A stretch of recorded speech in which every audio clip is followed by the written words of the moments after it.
Okay, disclaimer. To the very best of my knowledge, this story is true. I don't expect to convince you, truth be told. I've had a hard time coming to terms with it myself. Cliché as it may be, I really am a rational person, and if not for this, I would probably be the most stone-faced atheist you'd ever meet. But after much internal struggle and debate, I've come to the conclusion that there are things in life that simply can't be explained with reason, at least in the form in which we know it. Logic, for all the trust we place in it, is really nothing more than a candle, all too easily snuffed out.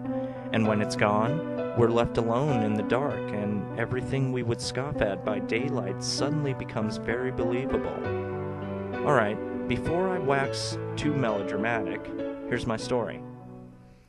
I was very young, only 4 or 5 at most, before either of my siblings were born.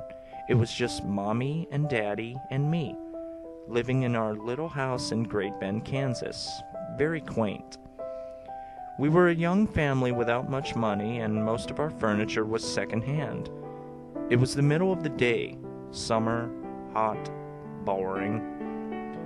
I was playing marbles by myself on the thin carpet beside the huge old flower-patterned couch. Mom was down the hall, in the kitchen, and Dad was at work. Why I was trying to roll marbles around on the carpet, I don't know. We had a perfectly good linoleum floor after all, but there I was, swishing marbles back and forth, happily bouncing them into each other. Then, in my overzealous enthusiasm, I rolled too hard. My favorite marble, the clear, ruby red one, zipped into the dark space under the couch and was lost. Damn it! Dad wasn't home, and he was the only one strong enough to move that huge old couch for me. I'd have to get it back myself. I reached my hand under the couch tentatively at first, then deeper. Encountering no marbles, I pulled my hand out in disappointment. Then a hand reached out from under the couch back at me. I remember the image vividly, and I suspect I always will. It was a slim hand with tapered fingers, a woman's hand. It was gnarled and wrinkled, as if aged, and it was dead black. Not black as in African, black as in dead. Of course, back then, I didn't know that corpses blacken as they decompose, so I didn't know what the black meant. The hand reached out to me as far as it could, which was just up to the wrist. Then it retreated under the couch. Then it emerged again, this time pushing with it a little crumpled up plastic bag with a logo on it I didn't recognize. It waited as if expecting me to take the bag. Then, when I didn't, it pulled the bag back under the couch and was gone. I got up, walked down to the kitchen, and told my mommy what had happened. Why didn't I run screaming, or at least run? I really don't know. All I can say is I was a little kid. A hand reaching out from under the couch at me didn't seem like that huge a deal. I hadn't yet learned what was and was not permissible in reality. I had no worldview. Mom was skeptical, but walked me back to the couch and explained how I was probably imagining things.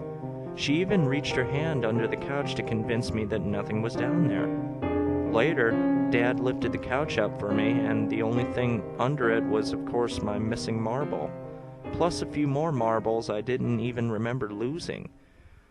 But here's the scary part. For years, I had remembered this. I even developed a weird fantasy of little hand people living under the couch, and I, in my childlike innocence, believed that they would catch me and take me away if I ever reached into their domain again. Then, as I grew older, I wrote the memory off as a dream I had had as a child, cute but silly. Then, a few years ago, I recounted the story to my mother. She gave me a funny look, and told me she remembered it because, after all, she had been there.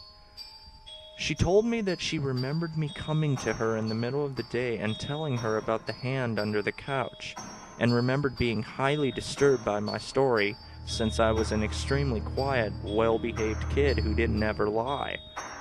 Then she told me about the couch itself.